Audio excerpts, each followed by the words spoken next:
कि उस सरकार के प्रधानमंत्री को देश के सामने बार बार कहना पड़े कि मेरे पास छुपाने लायक कुछ है नहीं।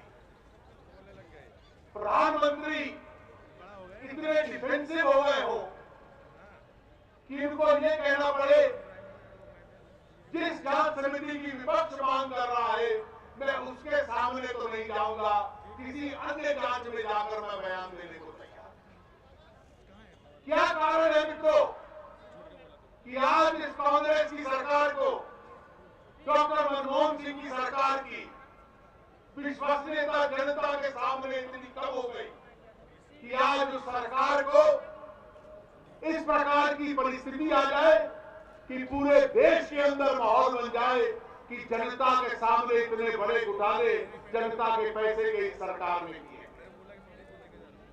कांग्रेस का मित्रों इतिहास रहा है कि जब कभी भ्रष्टाचार का घोटाला होता है कांग्रेस के शासन में, तो किसी प्रकार से उसको दबाने का प्रयास किया है। 1986 का किया हुआ भ्रष्टाचार, बोफोर्स का कांड, 25-30 साल तक कांग्रेस की सरकार उसको दबाने की कोशिश करती है। क्या परिस्थिति थी कि इतना बड़ा भ्रष्टाचार का कांड हुआ, कांग्रेस की सरकार चुनाव हार गई, लेकिन कांग्रेस का नेतृत्व क्योंकि उस भ्रष्टाचार के कांड में डूबा हुआ था और इसलिए बार बार किसी प्रकार से सीबीआई जैसी एजेंसी का दुरुपयोग करके उसके ऊपर पर्दा डालने का प्रयास करते हैं। ऐसा एक कांड नहीं था, बीसीओ कांड थे।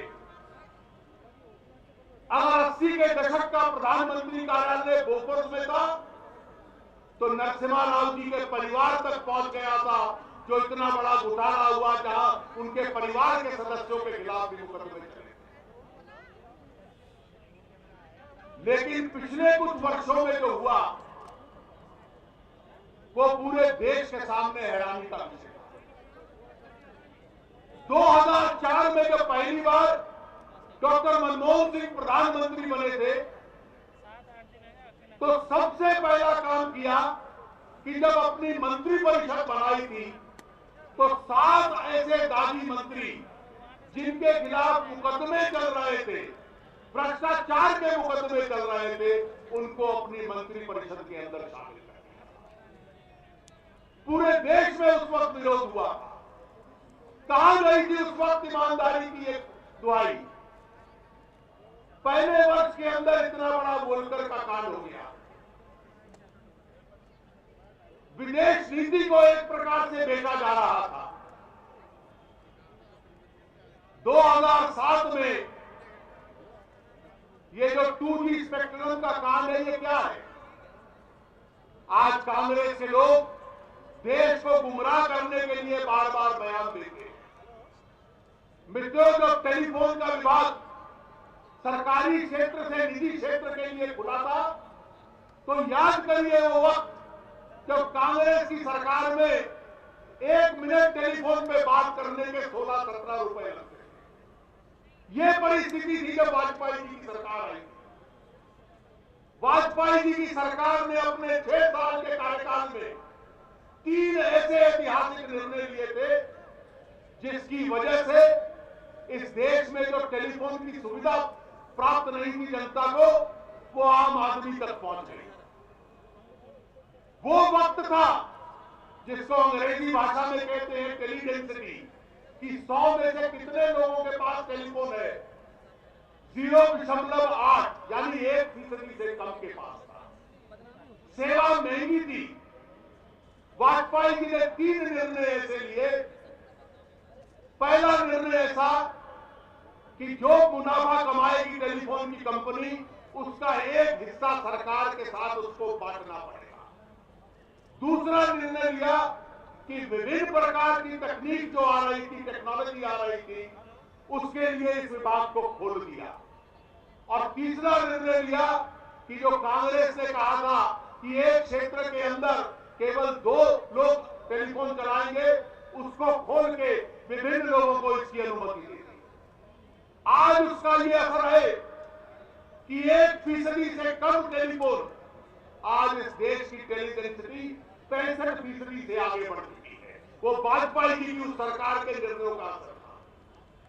वो वाजपेयी जी की सरकार के निर्णयों का असर था कि 16 रुपए का 1 मिनट आज 25 पैसे और 50 पैसे के अंदर टेलीफोन की सुविधा गांव-गांव के अंदर उपलब्ध हो गई। लेकिन इस देश का दुर्भाग्य है, जब कांग्रेस की सरकार आई तो हमें पहले तो लगता था कि प्रधानमंत्री जी के पास अधिकार नहीं है, शायद विभाग बांटने का काम कोई अन्य गैर संवैधानिक केंद्र करता है, लेकिन वो इशारा भी हमारा गलत निकला। अब जो सामने समाचार पत्र और टेलीविजन पे सुनने को मिलता है, जो सब बातें स्पष्ट होकर सामने आई हैं, उससे तो ये भी स्पष्ट हो गया कि ये काम राजनीतिक लोग नहीं कर रहे थे, लेकिन व्यवसायी घराने कर रहे थे, उनके दलाल कर रहे थे। किस प्रकार के विषय समक्ष जनता के आ रहे हैं?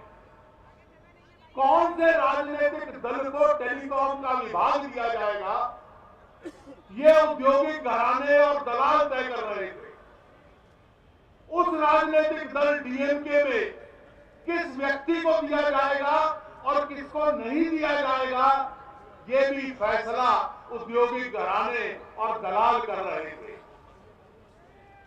लाइसेंस देने की और स्पेक्ट्रम बांटने की नीति किस प्रकार की होगी, वो नीति भी वही लोग बना रहे थे।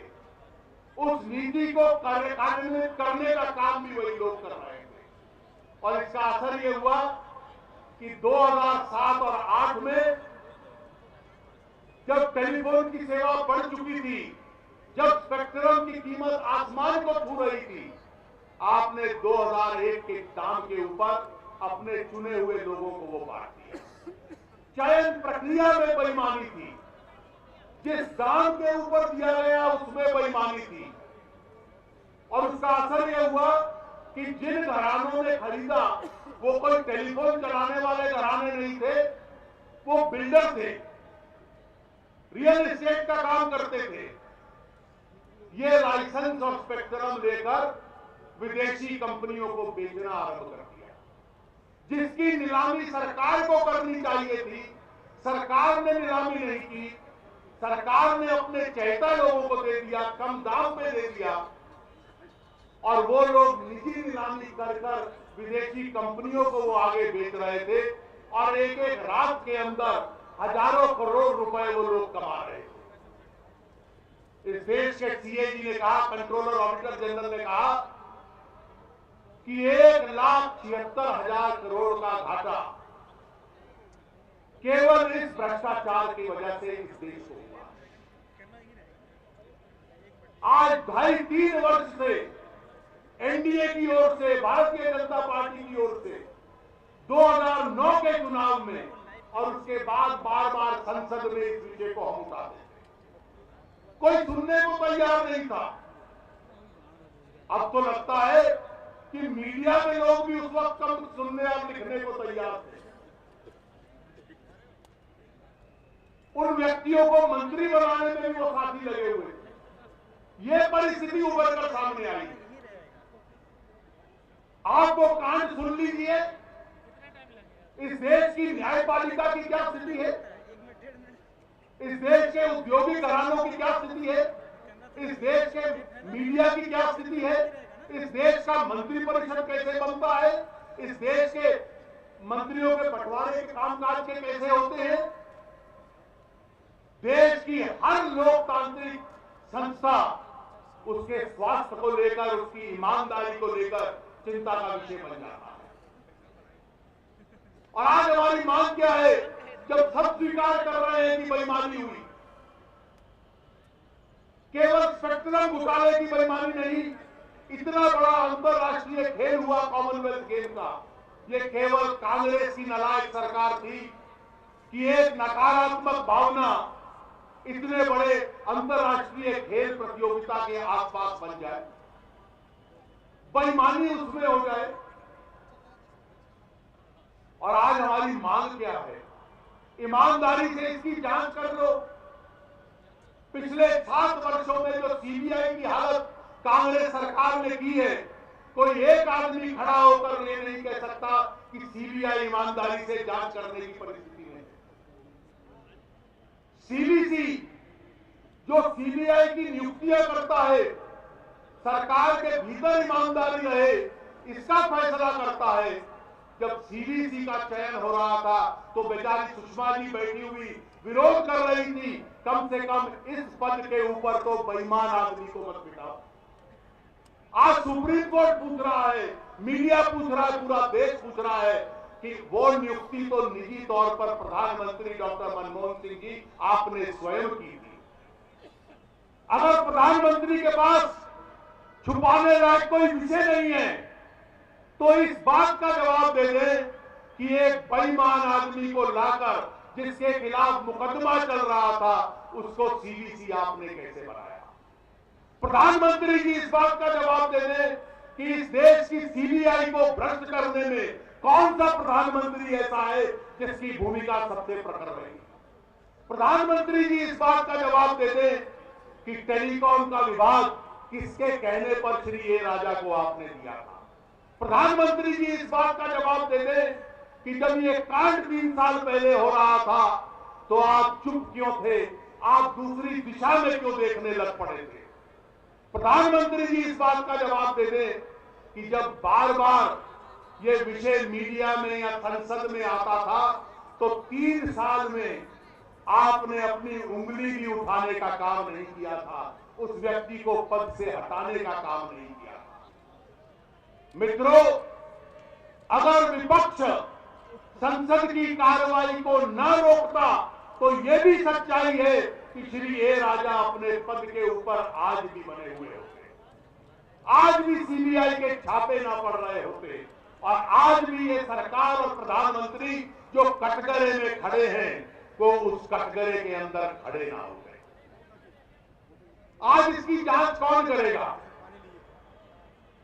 न्यायपालिका, मीडिया, मंत्रिपरिषद का बनना, सरकार का चलना, नीति का निर्माण होना, ये फैसले कौन करेगा? ये सीबीआई करेगी? पब्लिक अकाउंट कमेटी एक संसद की समिति है जो कंट्रोलर ऑडिटर जनरल की रिपोर्ट देखती है। ये केवल आंकड़ों का खेल नहीं है, ये अकाउंट और ऑडिट का मामला नहीं है, इस देश के लोकतंत्र के स्वास्थ्य के साथ जुड़ा हुआ ये विषय है और इस देश की संसद अपना मुंह नहीं मोड़ सकती और इसलिए इसकी जांच केवल संसदीय समिति के माध्यम से हो सकती है। कोई दूसरी संस्था ऐसी नहीं जो इस देश के लोकतंत्र के अंदर इस बात का निर्णय कर पाए। आज इस भ्रष्टाचार का पर्दाफाश करने के लिए हम सामने आए हैं और हमारा सौभाग्य इस बात का है कि आज एनडीए के सब साथी एक इकट्ठा है और उसके साथ साथ इस देश के अन्य विरोधी दल जो हमारे साथ एनडीए में नहीं है वो भी अपनी तौर पे संसद के अंदर खड़े होकर इसका विरोध कर रहे हैं। और यही कारण है कि इस भ्रष्टाचार के आरोप की वजह से प्रधानमंत्री जी को लगता है कि मुझे इस शक के दायरे से बाहर जाना चाहिए। प्रधानमंत्री शक के दायरे में नहीं हो सकता। अगर आप बाहर जाना चाहते हैं तो ईमानदारी से ज्वाइंट पार्लियामेंट्री कमेटी के सामने आ जाइए, उसका गठन कर दीजिए और जो सवाल हमने पूछे हैं उन सवालों का जवाब दे दीजिए। और अगर इन सरकार सवालों का जवाब आपके पास नहीं है तो नैतिक आधार के ऊपर अपना पद छोड़ दीजिए। देश के अंदर अविश्वास की भावना के साथ सरकार चल नहीं सकती, प्रधानमंत्री चल नहीं सकते। केवल विपक्ष को ताने मारना या आरोप लगाना अब कांग्रेस के मित्रों को याद रहे, ये चलेगा नहीं। इस देश के राजनीतिक एजेंडा पर कीमतों का नियंत्रण न कर पाना, भ्रष्टाचार करना आज राजनीतिक एजेंडा पर ये सबसे आगे आ चुका है। कांग्रेस के अधिवेशन ने कोशिश की थी उस एजेंडा को बदलने में, लेकिन वो विफल रहे और आप सबका समर्थन रहा तो ये आंदोलन भी हमारा सफल होगा। और जो इसके लिए राजनीतिक और दृष्टि से जिम्मेवार हैं, हर एक के खिलाफ कार्रवाई करके एनडीए के नेता अपनी चैन की सांस लेंगे।